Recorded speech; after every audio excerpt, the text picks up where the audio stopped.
इयत्ता 7वी मध्ये परिमेय संख्या व त्यावरील क्रिया या पाठामध्ये सराव संच 23 या सराव संच 23 मध्ये प्रश्न आलेला आहे। खाली दिलेल्या दोन संख्याच्या दरम्यानच्या 3 परिमेय संख्या लिहा। तर मुलांनो, दिलेल्या दोन संख्येच्या दरम्यान असंख्य संख्या असतात, पण त्या असंख्य संख्येपैकी आपल्याला 3च संख्या घ्या म्हणल्यानंतर 3च संख्या घेतल्या पाहिजेत। जास्त घेतलं तर काही चूक होत नाही, पण वेळ मात्र जात असतो।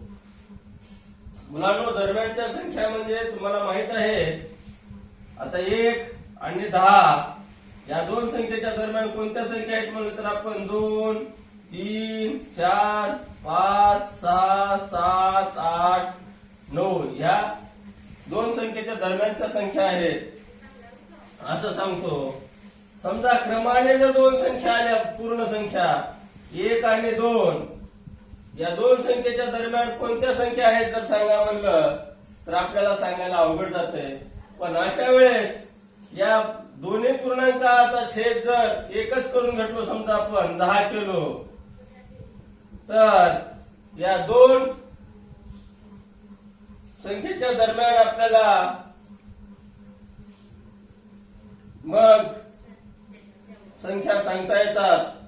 छेद समान आहेत। आता या पूर्णांकाचे सममूल्य अपूर्णांक करून आपल्याला याच्या दरम्यानच्या संख्या सांगता येतात। त्याचबरोबर हे पूर्णांक संख्येबद्दल झालं, तर आता आपल्याला आपल्या पुस्तकामध्ये अपूर्णांक संख्येच्या दरम्यानच्या संख्या विचारल्या 2/7। नंबर 1 2/7 6/7 या दोन संख्येच्या दरम्यान आपल्याला संख्या जर सांगायच्या असतील तर ज्यावेळेस छेद समान असतात त्यावेळेस त्या अपूर्णांकाचे सममूल्य अपूर्णांक करून घ्यावे लागतात।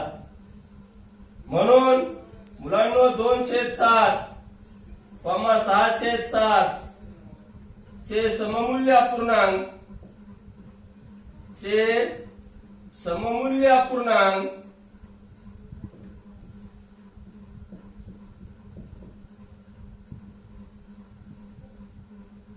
करत असताना पहिल्या अपूर्णांकाला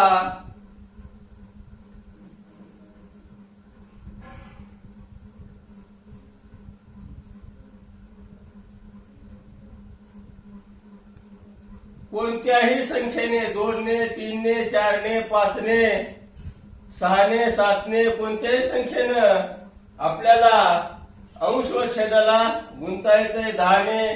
आता 2/7 आहे, या 2/7 अपूर्णांकाच्या अंशाला व छेदाला आपण 2 ने गुणूया। इथं 2 ने गुणल्यानंतर 2 दुनी 4 7 दुनी 14।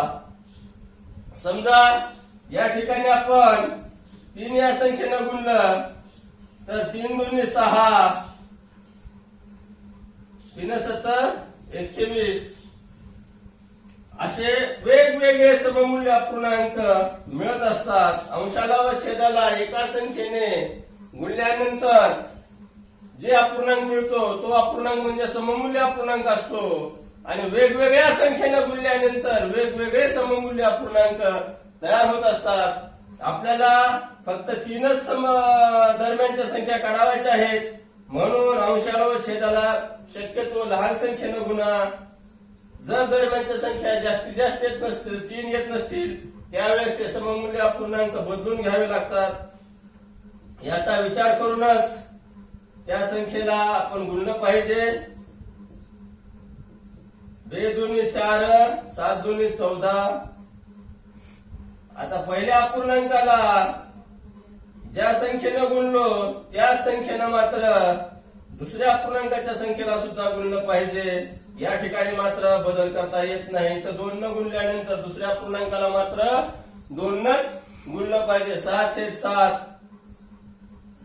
बरोबर आहे 6 गुणिले 2 7 गुणिले 2 6 दुनी 12 आणि 7 दुनी 14 म्हणून 4 आणि 12 2/7 आणि 6/7 याच्या दरम्यान 5 3 4 5 या संख्या निघतात.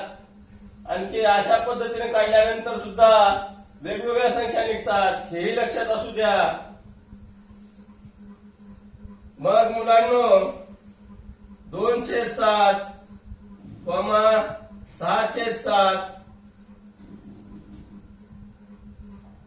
च्या दरम्यानच्या संख्या किंवा दरम्यानच्या अपूर्णांक संख्या दरम्यानच्या संख्या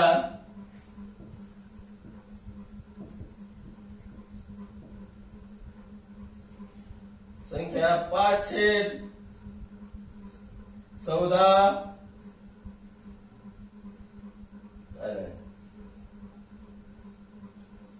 5/14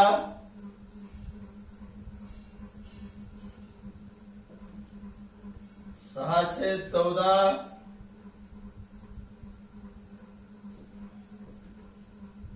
7/14 8/14 आणि मुलांनो आता 2 आणि 6च्या अंशामध्ये सुद्धा फरक आहे.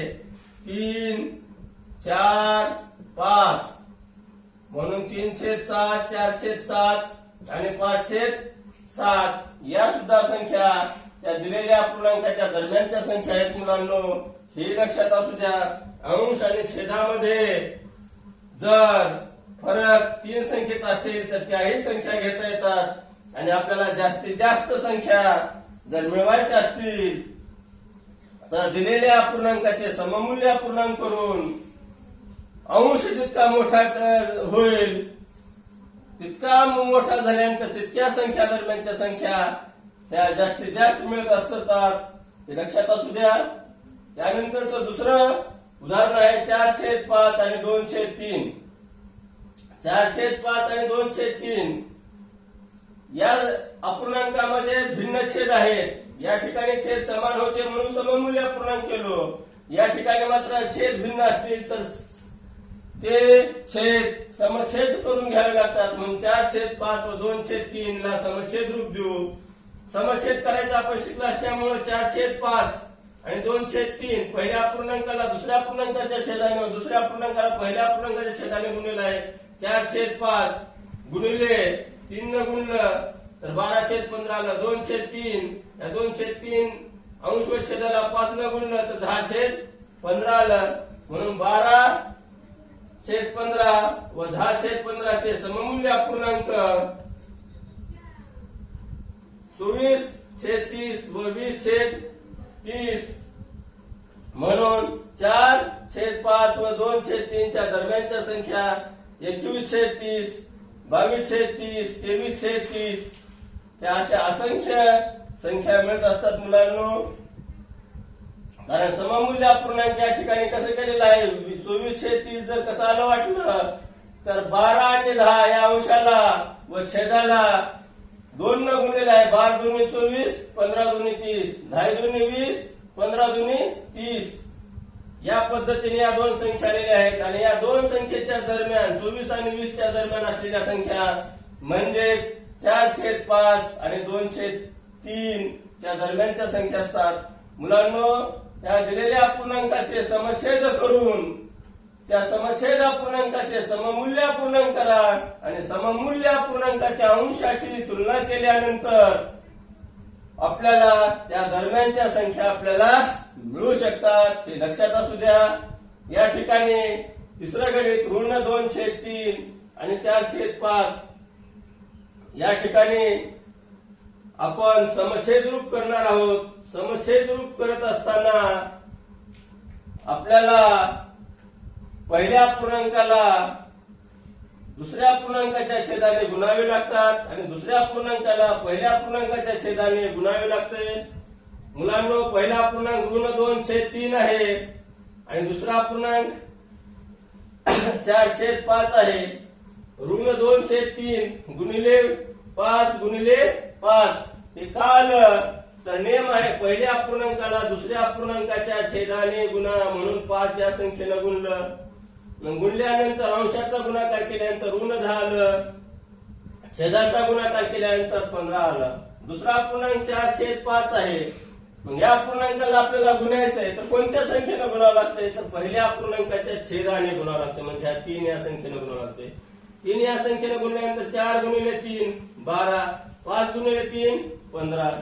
तर मुलांनो ऋण 10/15 आणि 12/15 या ऋण 10 आणि 12 या दोन अंशाची जर तुलना केली तर 3 पेक्षा जास्त संख्या मिळू शकतात. म्हणून या ठिकाणी सममूल्य अपूर्णांक तयार करायची गरज नाही. अंशाची तुलना करा. ऋण 10 आणि ऋण 12 तर याच्या दरम्यान ऋण 9, ऋण 8, ऋण 7, ऋण 5, ऋण 4, ऋण 2 असे असंख्य संख्या आता मिळत असतात. आणि त्यापैकी आपल्याला 3 अपूर्णांक घ्यावायचे आहेत. म्हणून आपण या ठिकाणी सममूल्य अपूर्णांक केलेलं नाही मुलांनो. या ठिकाणी मुलांनो पहा समछेद रूप केलं. इथं बी समछेद रूप केलेलं आहे. या ठिकाणी सममूल्य अपूर्णांक केलेलं आहे. का केलं तर 12 आणि 10 या दोन्हीच्या मध्ये 9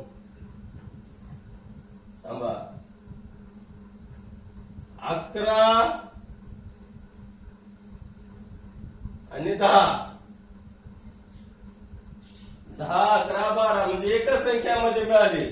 10, 11, 12 या दोन संख्येच्या दरम्यान आपल्याला फक्त एकच संख्या आहे आणि आपल्याला 3 संख्या लिहावलेल्या आहे दरम्यानच्या. म्हणून या ठिकाणी सममूल्य अपूर्णांक काढलेले आहेत. आणि या ठिकाणी दरम्यानच्या संख्या जास्तीत जास्त आल्या. अंशाची तुलना केल्यानंतर दरम्यानच्या संख्या जास्त आल्या म्हणून या ठिकाणी सममूल्य अपूर्णांक केलेलं नाही. सममूल्य अपूर्णांक केव्हा करा जर अंशाची तुलना केल्यानंतर दरम्यानच्या संख्या 3 पेक्षा जर कमी होत असतील तर सममूल्य अपूर्णांक करा. आणि 3 पेक्षा जास्त जर दरम्यानच्या संख्या आल्या अंशाची तुलना केल्यानंतर त्यावेळी मात्र सममूल्य अपूर्णांकाची गरज पडणार नाही. आपल्याला जितक्या संख्या घ्यायच्या जास्तीत जास्त तितक्या जर अंशाची तुलना केल्यानंतर मिळत नसतील तर मात्र सममूल्य अपूर्णांक तयार करावे लागतात. आणि सममूल्य अपूर्णांक तयार करत असताना छोट्या संख्येपासून मोठ्या संख्येपर्यंत म्हणजे 100 ने 1000 ने सुद्धा सममूल्य अपूर्णांक करत असताना अंश व छेदाला गुणता येते. जितक्या मोठ्या संख्येनं गुणलो तितक्या अधिक संख्या तुम्हाला दरम्यानच्या संख्या मिळणार आहेत. चौथं गणित 7/9 ऋण 5/9 या ठिकाणी धन आणि ऋण संख्येच्या दरम्यान अंशाची तुलना केल्यानंतर 3 पेक्षा जास्त संख्या मिळतात. म्हणून 7/9 0 आणि 4/5 बघा आता 7 या ठिकाणी आपण उजव्या बाजूला धन संख्या असतात आणि डाव्या बाजूला ऋण संख्या असतात. याचा वापर करून आपण ऋण 4, ऋण 2, ऋण 3, ऋण 3, ऋण 2, ऋण 1, 0, 1, 2, 3, 4, 5, 6 5 आहे. एवढ्या दरम्यानच्या संख्येचा आहे. अंशाची तुलना केल्यानंतर आपल्याला इतक्या दरम्यानच्या संख्या शोधता येतात. म्हणून या ठिकाणी आपल्याला समछेदही करायची गरज भासली नाही आणि सममूल्यही करायची गरज भासली नाही. मुलांनो जर छेद समान असतील आणि अंशाची तुलना केल्यानंतर त्या अंशाच्या तुलनेमध्ये जर असंख्य संख्या दरम्यान मिळाल्या तर आपल्याला सममूल्य किंवा समछेद अपूर्णांक करायची गरज नाही. म्हणून 7/9 ऋण 5/9 च्या दरम्यानच्या संख्या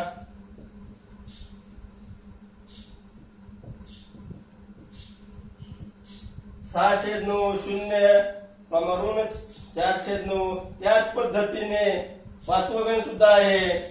ऋण 3 ऋण 5 यांच्या दरम्यान ऋण 3 आणि 5 काय कोणत्या संख्येतील ऋण 2 ऋण 1 0 1 2 3 4 या संख्या येतील. म्हणजे दरम्यानच्या संख्या आपल्याला इथं असंख्य मिळालेल्या आहेत. म्हणून या ठिकाणी आपल्याला या असंख्य संख्येपैकी या 3 संख्या घेतलेल्या आहेत। या ठिकाणी मात्र 7/8 आणि ऋण 5/3 या ठिकाणी भिन्न छेद आहेत। भिन्न छेद असल्यानंतर अंशाची तुलना करता येत नाही, हे लक्षात असू द्या मुलांनो। 7/8 आणि ऋण 5/3 या ठिकाणी अंशाची तुलना करता येत नाही। का करता येत नाही? तर छेद समान नाही। छेद समान असल्याशिवाय अंशाची तुलना करून संख्या घेता येतात। जर छेद समान नसतील तर अंशाची तुलना करायची नाही। म्हणून या दोन्हीचे छेद समान करण्यासाठी अंश व छेदाला जो नियम आहे समछेदचा, त्या नियमानुसार या ठिकाणी केलं तर 21/24 आणि ऋण 40/24 ते समछेद झालेले अपूर्णांक आहेत। आणि या दरम्यानच्या संख्या 21 आणि ऋण 40 दरम्यान असंख्य संख्या आहेत। म्हणून 20/24, 17/24 आणि ऋण 39/24 या अपूर्णांकाचे समछेद केले। समछेद अपूर्णांकाच्या अंशाची तुलना केल्यानंतर असंख्य संख्या येतात। त्या अंश बदलून येणाऱ्या संख्या म्हणजे दरम्यानच्या संख्या आहेत। नंतर 7वं 5/7 आणि 11/11 समान आहे। म्हणून 5 आणि 11च्या दरम्यान 6, 7, 8, 9, 10 या 5 संख्या दरम्यानच्या संख्या तयार होतात। त्यापैकी 6/7, 8/7 आणि 9/7 या संख्या दरम्यानच्या संख्या घेतलेल्या आहेत। शून्य आणि परिमेय संख्या जर असेल तर आपल्याला या दरम्यानच्या संख्या फक्त 0 ते ऋण 3च्या दरम्यान संख्या अंशाची तुलना करा। 0 आणि ऋण 3, 0 आणि ऋण 3 या संख्येच्या दरम्यान ऋण 1, ऋण 2 या दोन संख्या तयार होतात। आपल्याला 3 करा म्हणलेला आहे। म्हणून या ठिकाणी आपल्याला या ऋण 3/4 चा सममूल्य अपूर्णांक करावायचा आहे। मग सममूल्य अपूर्णांक करण्यासाठी तुम्हाला सांगितलेलं आहे अंशाला व छेदाला एका संख्येने गुणा। 2 ने गुणल्यानंतर ऋण 6/8 हा अपूर्णांक मिळाला आणि ऋण 6/8 पर्यंतच्या संख्या म्हणजेच दरम्यानच्या संख्या होय। अशा पद्धतीने सराव संच 23 मधले गणित संपलेले आहेत। तर मुलांनो काही शंका असतील तर तुम्ही माझ्या मोबाईल क्रमांकावर शंका विचारू शकता।